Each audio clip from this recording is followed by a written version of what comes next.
Occasion ఏదైనా location ఎక్కడైనా తెలుగువారి వేడుక అంటే ఆలివ్ మిఠాయి ఉండాల్సిందే.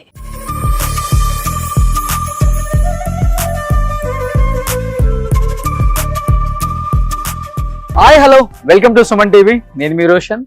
సో ప్రస్తుతం నేను చెన్నైలో ఉన్నాను అనమాట. సో మీకు పైన కనపడుతుంది చూడండి, Tamil Nadu government multi super speciality hospital.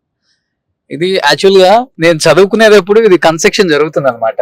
ఇది అప్పుల్లోనే 1000 కోట్లు పెట్టి కట్టారని చెప్పేసి ఒక టాక్ అప్పుల్లో. అంటే కరుణానిధి గారు దీన్ని అసెంబ్లీ కోసం కడుతున్నారు, పాత అసెంబ్లీ అయిపోయిందని చెప్పేసి అన్నారు అందరు. అప్పుడు అంటే నేను అప్పుడు ఇక్కడే స్టే చేసేవాడిని, నేను చదువుకుంటున్నప్పుడు. ఇక్కడ ఇలా వాక్ చేసుకుంటూ వెళ్తాం, మేము ఈ వాక్ చేసుకుంటూ వెళ్తాం. ఇవన్నీ చూస్తుంటే గోల్డెన్ డేస్ గుర్తొస్తున్నాయి అనమాట. చెన్నైతో నాకున్న అనుబంధం చూడండి.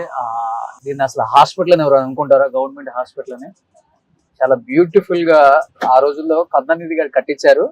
బట్ అప్పుడు టాక్ ఒకటి ఉండేది, ఆయన కట్టించారు కాబట్టి నెక్స్ట్ ఆమె గవర్నమెంట్ వచ్చింది, ఇక్కడ జయలలిత గారి గవర్నమెంట్. ఆయన కట్టించిన అసెంబ్లీలోకి నేను అడుగు పెట్టనని ఒక డిసిషన్ తీసుకున్నారు అనమాట. దీన్ని గవర్నమెంట్ హాస్పిటల్ చేస్తాను అని. మీకు తెలిసిందే కదా, ఇక్కడ కరుణానిధి గారు జయలలిత గారు అంటే తగ్గాపోరు ఉంటుంది. ఆయన చేసినవి ఏం యాక్సెప్ట్ చేయదు, ఈయన చేసినవి ఆమె యాక్సెప్ట్ చేయదు. అందుకనే ఆ అసెంబ్లీ కాస్త గవర్నమెంట్ జనరల్ హాస్పిటల్ అయిపోయింది ఈ రోజు. అండ్ ఇక్కడ కొంచెం ముందుకెళ్తే ఒకటే ఒక థియేటర్ ఉంటుంది, అండ్ సత్యం థియేటర్ అనుకుంటా. దాంట్లో అప్పుడప్పుడు కొన్ని తెలుగు సినిమాలు వచ్చాయి అనమాట.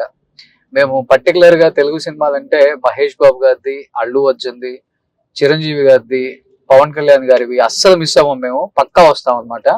ఇక్కడ ఎక్కడ ఉంటుంది ఆ థియేటర్ కొంచెం, ఎందుకంటే ఇప్పుడు 15-17 ఇయర్స్ అయిపోయింది కాబట్టి చెన్నై ఆల్మోస్ట్ మారిపోయింది. ఇప్పుడు చూడొచ్చు మీరు, అదిగా చూడండి ఎంత బ్యూటిఫుల్ గా ఉందో. ఇంకా ఫ్రంట్ అయితే వేరే లెవెల్ ఉంటుంది. ఎందుకనో అంటే చిన్నగా ఎందుకనో ఈ ఏరియాకి నేను ఒక షూట్ కి వచ్చాను, ఎందుకనో మీ అందరికి కొంచెం చూపించాలనిపించింది. కొంచెం ముందుకెళ్తే మీకు చేపాక్ స్టేడియం ఉంటుంది.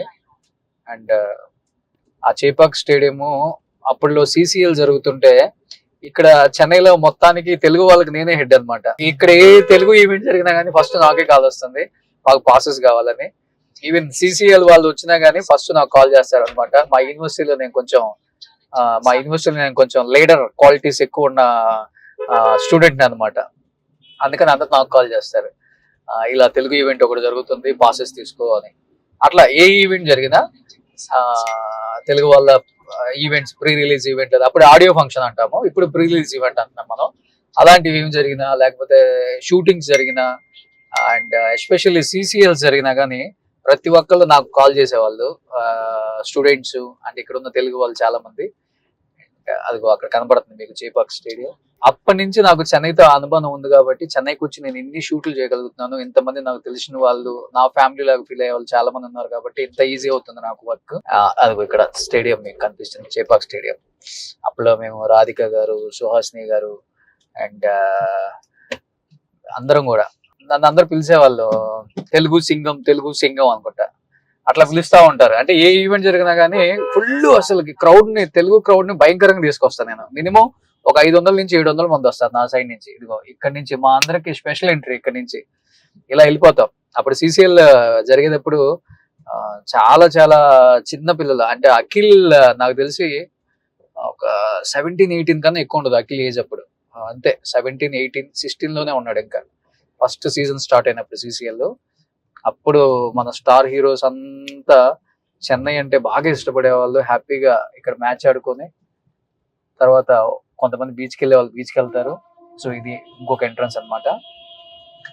అప్పుడు తగ్గాపోరు ఉండేది, తమిళ్కి తెలుగుకి తగ్గాపోరు ఉండేది అనమాట. ఏది జరిగిన CCL మ్యాచ్ లాంటివి. అండ్ ఎవరికెవరు సపోర్ట్ ఎక్కువ చేస్తారని. బట్ మేము ఈ సైడ్ మొత్తం మేమే కూర్చునే వాళ్ళం. ఒక 1000 మంది ఉంటాం మేమే, కాలేజ్ స్టూడెంట్స్, మన ఆంధ్ర తెలంగాణ స్టూడెంట్స్ అందరం అలా చేసేవాళ్ళం. అండ్ స్ట్రీట్ మర్చిపోయాను నేను, ఈ పక్క స్ట్రీట్ ఎక్కడో నేనున్న రూమ్ ఉంది అనమాట. ఈ పక్క స్ట్రీట్ లో నేనున్న రూమ్ ఉంది. అప్పుడు ఎలా ఇక్కడంతా హాస్టల్స్ ఉండవు, తమిళనాడులో హాస్టల్స్ ఉండవు, మనలాగా మ్యాన్షన్స్ అంటారు ఇక్కడ. ఎందుకంటే they are not providing food కూడా. ఎందుకంటే తమిళనాడులో ఫుడ్ మనం అసలు తినలేమన్న ఒక ఫీలింగ్ అందరికీ ఉంటుంది. ఫుడ్ ఏమి ఉండదు మనకి, అందరు మ్యాన్షన్స్ లో ఉంటారు అనమాట. ఆ మ్యాన్షన్స్ లో ఒక 3-4 మెంబర్స్ లేకపోతే సింగిల్ షేరింగ్ అలా ఉంటుంది. ఒక 1 year ఉన్న తర్వాత నేను మళ్ళీ ఒక సపరేట్ ఇల్లు తీసుకున్నాను. సో ఆ ఇల్లు తీసుకున్న తర్వాత ఇంకా కుక్కుని పెట్టి ఇంకా అప్పుడు స్టార్ట్ అయింది జర్నీ ఫుల్ గా. ఇంకా సరదాగా ఈ ఏరియాస్ అన్ని ఎంత హ్యాపీగా తిరిగే వాళ్ళం. ఇప్పటికి నేను చెన్నై షూట్స్కి వస్తే హ్యాపీగా ఇక్కడ అన్ని షాపింగ్లు చేసుకోగలను. నేను హైదరాబాద్ లో అంత ప్రైవసీ ఉండదు తెలుగు స్టేట్స్ లో. బట్ ఆ డెడ్ ఎండ్ లో మటుకు ఎవ్రీడే మిస్ అవ్వకుండా బీచ్ కి వెళ్తాము. అది అక్కడ కనబడుతుంది చూడండి. ఆ డెడ్ ఎండ్ లో పక్కా బీచ్ కి వెళ్తాం. ఈవినింగ్ వాకింగ్ లేకపోతే చాలా కష్టం. ఆ వాకింగ్ కి చాలా చాలా పెద్ద పెద్ద హీరోస్ అంతా మెరీనా బీచ్ కి వాకింగ్ వస్తారు అనమాట. కొంతమంది అక్కడ కిందకి దిగుతారు, కొంతమంది ఇక్కడ కిందకి దిగుతారు. కాబట్టి ఈవినింగ్ పెద్దగా ఎవరు పట్టించుకోరు ఇక్కడ. ఇంకొకటి ఏంటంటే ఇక్కడ పెద్ద పెద్ద స్టార్ హీరోస్ ని కూడా పెద్దగా పట్టించుకోరు. అంటే పట్టించుకోరు ఇన్ ద సెన్స్ వాళ్ళొక ఫ్యామిలీ లాగా ఫీల్ అవుతారు. స్టార్ హీరోస్ కూడా ఇక్కడ ఉన్న వాళ్ళ చిన్న చిన్న ఇల్లుల దగ్గర మీరు చూడండి పెద్ద పెద్ద హీరోస్ ఇల్లులు ఉంటాయి. అందుకని వాళ్ళకి రెగ్యులర్ గా చూసే ఒక అవకాశం ఉంది కాబట్టి వాళ్ళు ఇక్కడ వాకింగ్ చేస్తున్నా కానీ ఎవరు డిస్టర్బెన్స్ అయ్యారు వాళ్ళు. అంటే తమిళ హీరోస్ చాలా న్యాచురల్ గా ఉంటారండి. ఫస్ట్ ఆఫ్ ఆల్ హీరోస్ గానీ హీరోయిన్స్ గానీ ఆర్టిస్టులు అందరూ చాలా న్యాచురల్ గా ఉంటారు. హడావుడి ఉండదు. వాళ్ళు ఊరికే నార్మల్ చెప్పులు వేసుకొని ఒక డ్రెస్ వేసుకొని బయటకు వచ్చేసి హ్యాపీగా ప్రజల్లో కూడా తిరిగే అంత భావ స్వేచ్ఛ వాళ్ళకు ఉంటుంది. ఎవరిని ఎవరు డిస్టర్బెన్స్ అయ్యారు. అక్కడ వాకింగ్ చేస్తారు. అక్కడ బీచ్ కనపడుతుంది చూడండి మీకు. ఆ బీచ్ లో ఫిష్లు బాగా ఫేమస్ అన్నమాట. లైవ్ లో మెత్తలు, బొచ్చ అండ్ కొర్రమీను ఈ చేపలన్నీ పట్టుకుంటారు. అది ఇక్కడ పట్టుకొని లైవ్ లో మీకు చేస్తూనే ఉంటారు అనమాట. ఎంత 15 రూపాయలు 10 రూపాయలు. అప్పుడు 10 రూపాయలు ఫిష్ మెత్తలు అయితే ఇన్ని ఇచ్చేస్తారు మనకి. అక్కడ మొత్తం మీకు ఈవినింగ్ అయితే ఇక్కడ ఓన్లీ ఫిష్ సంబంధించిన షాప్లే ఉంటాయి. మీకు ఈవినింగ్ హ్యాపీగా వండుతారు, తినేయటం. ఒక ఇక్కడ నుంచి అక్కడ సన్ టీవీ ఉంటది, అక్కడ నుంచి మళ్ళీ ఇక్కడ అసెంబ్లీ ప్యారిస్ కార్నర్ ఉంటది. అక్కడ దాకా అంటే మినిమం 5 kilometers ఉంటది. ఒక రౌండ్ వెళ్తాం మేము ఇటు, ఒక రౌండ్ ఇటు వస్తాము. 10 kilometers డైలీ వాకింగ్ అనమాట. శుభ్రంగా వాకింగ్ చేసుకోవటం, ఏదో ఒకటి ఇక్కడే ఫిష్ తింటాం, రూమ్కి వెళ్ళిపోవటం. డైలీ ఇలా ఉండేది మా దినచర్య. అటు కాలేజీకి వెళ్ళిపోవటం. అండ్ అంటే 15-16 years బ్యాక్ అంతా డేస్ అన్ని గుర్తొచ్చేసాయి. నేను చెన్నై చాలా టైం షూట్కి వచ్చినా కానీ ఎప్పుడు కూడా నేను ఈ ఏరియాకి రాలేదు. షూట్లు ఏం లేవు కాబట్టి నాకు. అండ్ బీచ్కి కూడా రాలేదు అనమాట. మీకు కొంచెం ముందుకెళ్తే అక్కడ జయలలిత గారు అండ్ కరుణానిధి గారు వాళ్ళ సమాధులు ఉంటాయి. అక్కడ విజయకాంత్ గారు. కుదిరితే మనం వెళ్ళటానికి ట్రై చేద్దాం. యూటర్న్ తీసుకో. ఇక్కడ నుంచి తీసుకోవచ్చు అనుకుంటా. ఇక్కడ చూడండి వివేకానంద హౌస్ ఒకటి. బాగా వచ్చారు తెలుగు వాళ్ళు ఎస్పెషల్లీ చెన్నై వచ్చారు అంటే ఈ ఏరియాకి రాకుండా వాళ్ళ బస్సు వాళ్ళ కారు వెళ్ళదు. ఎందుకంటే అంత ఫేమస్ ఈ ఏరియా అంతా కూడా. ఇవన్నీ కూడా దాదాపు 300-400 years బ్యాక్ బిల్డింగ్స్ ఉన్నాయి ఇక్కడ అంతా. అంటే బ్రిటిష్ వాళ్ళు కట్టించిన బిల్డింగ్స్. ఈవెన్ మన తమిళనాడు అసెంబ్లీ కూడా అప్పుడుదే. దానికి ఒక 250-200 years హిస్టరీ ఉంది దానికి. అన్నయ్య దొరై కానించి మొత్తం అదే అసెంబ్లీలో ఇప్పటికి. మీరు తమిళనాడు అసెంబ్లీ ఎప్పుడన్నా మీరు సమావేశాలు చూసినప్పుడు మీకు శాసనసభ అప్పుడు మీకు అర్థమవుతుంది. అవన్నీ ఓల్డ్ బిల్డింగ్స్ అనమాట. ఏవో మధ్యలో కొన్ని వచ్చాయి కానీ కొంచెం ముందుకెళ్తే మీకు అన్ని కనపడతాయి ఓల్డ్ బిల్డింగ్స్ అన్ని కూడా. సో ఇవి కొత్త బిల్డింగ్స్. ఇవన్నీ కొత్తవి. పాతవి కావాలంటే మీకు ఆ ముందు ఉంటాయి, కొంచెం ముందుకు కదా.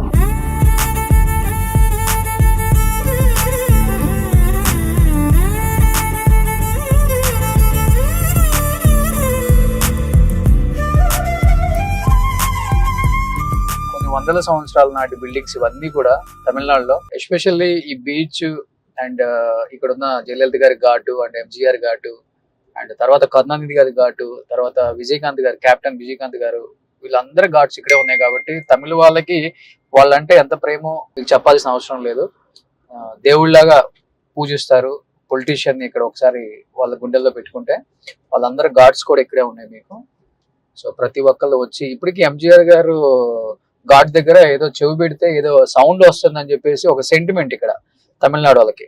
అవన్నీ పెట్టి వాళ్ళు వింటారు కూడా ఆ సౌండ్ కూడా. ఇక్కడ మీకు కనిపిస్తుంది 2 leaves అంటే ADMK జయలలిత గారు ఘాట్ ఇక్కడ ఉందన్నమాట. కుదిరితే ఒకసారి లోపలికి కూడా తీసుకెళ్తాం. ఈ బ్రిడ్జి మీద అయితే ఎన్నో షూటింగ్స్ జరిగాయి.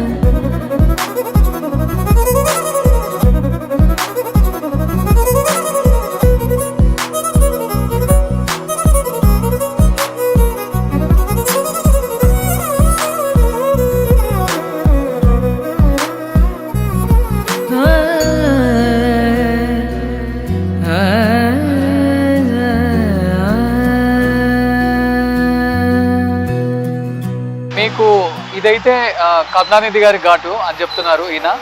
అక్కడ సైడ్ అయితే మీకు ఎంజీఆర్ ఘాటు అండ్ జయలలిత గారి ఘాటు అక్కడ ఉందన్నమాట. సో లోపలికి వెళ్దాం ఒకసారి.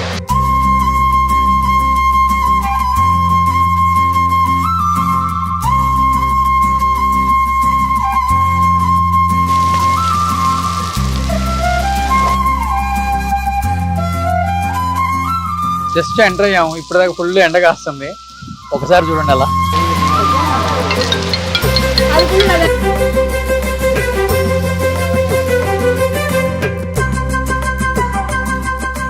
ఒక 1 minute పెద్ద వర్షం పడింది అలా లోపలికి రాగానే. చూడండి, ఒక పాజిటివ్ వైబ్ ఉంది. అంటే జయలలిత గారిని ఇక్కడ ఎంత ఒక ఇంట్లో అంటే ప్రతి ఒక్క ఇంట్లో అమ్మగానే భావిస్తారు జయలలిత గారు.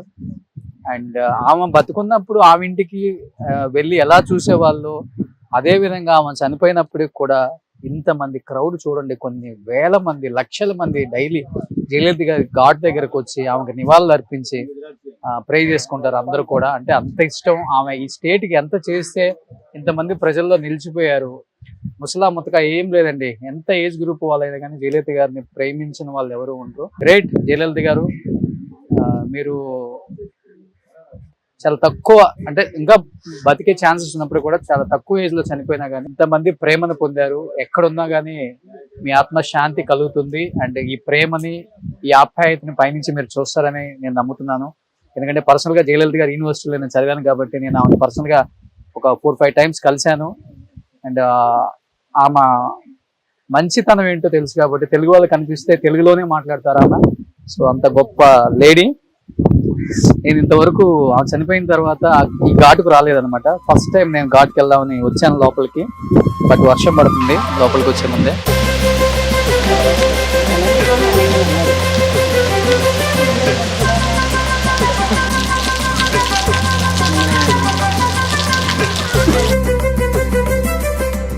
ఎంజీఆర్ గారి ఘాట్ అన్నమాట. బిఫోర్ అందరూ ఆ ఘాట్ దగ్గరికి వెళ్ళి అక్కడ వింటుంటారు. బట్ ఇప్పుడు వర్షం పడుతుందని మరి క్లోజ్ చేశారో లేకపోతే ఇక్కడ నుంచి వెళ్ళొచ్చు తెలియదు నాకు. ఇది ఎంజీఆర్ గారి ఘాట్ అన్నమాట. అలానే మీరు కొంచెం లోపలికి వెళ్తే జయలలిత గారి ఘాట్ కూడా ఉంటుంది.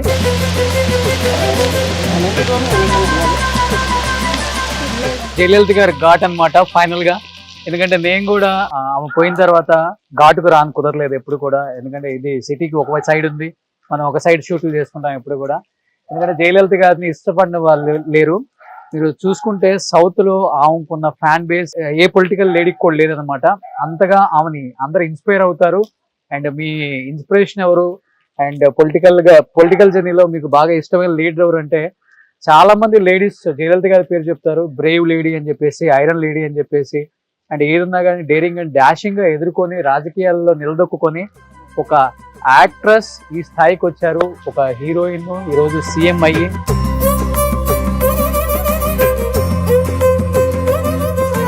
సో ఫైనల్ గా నేను కూడా ఘాట్ ఎప్పటి నుంచో చూడాలనుకున్నాను, ఈ రోజు కుదిరింది. కానీ ఫుల్ వర్షం లోపలికి ఎంటర్ అయ్యే ముందే, అంత పెద్ద ఎండలో కూడా వర్షం అనమాట. బట్ చాలా పాజిటివ్ వైబ్. అంటే జయలలిత గారు ఎంత ఫెరేషియస్ లేడీ అయినప్పటికి కూడా అండ్ రాజకీయాల్లో తను ఏం చేశారో మనందరికి తెలుసు కాబట్టి ఇప్పటికీ వాళ్ళు చనిపోయినా కానీ వాళ్ళు ఘాట్ చూడటానికి తండోపతండాలుగా ఎప్పుడు ఇక్కడికి వస్తూనే ఉంటారు.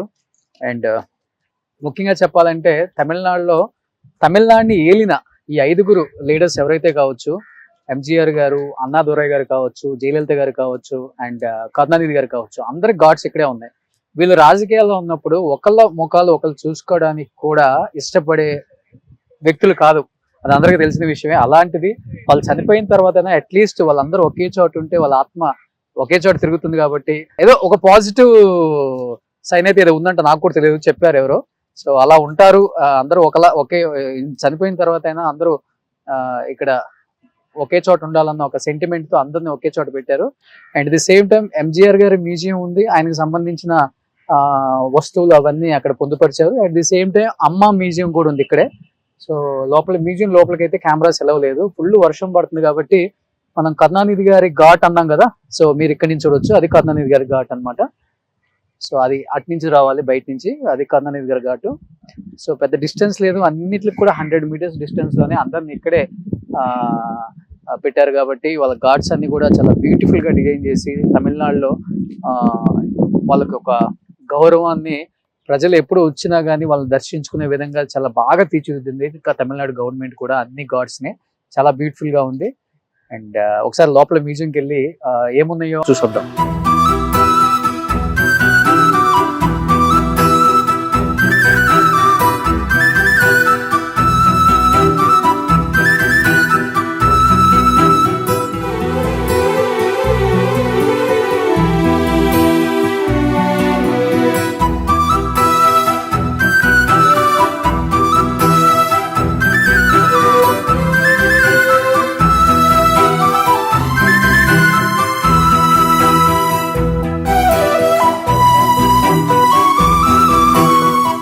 సుమన్ టీవీలో మీ పర్సనల్ అండ్ బిజినెస్ ప్రమోషన్స్ కోసం కింది నెంబర్కి కాంటాక్ట్ చేయండి.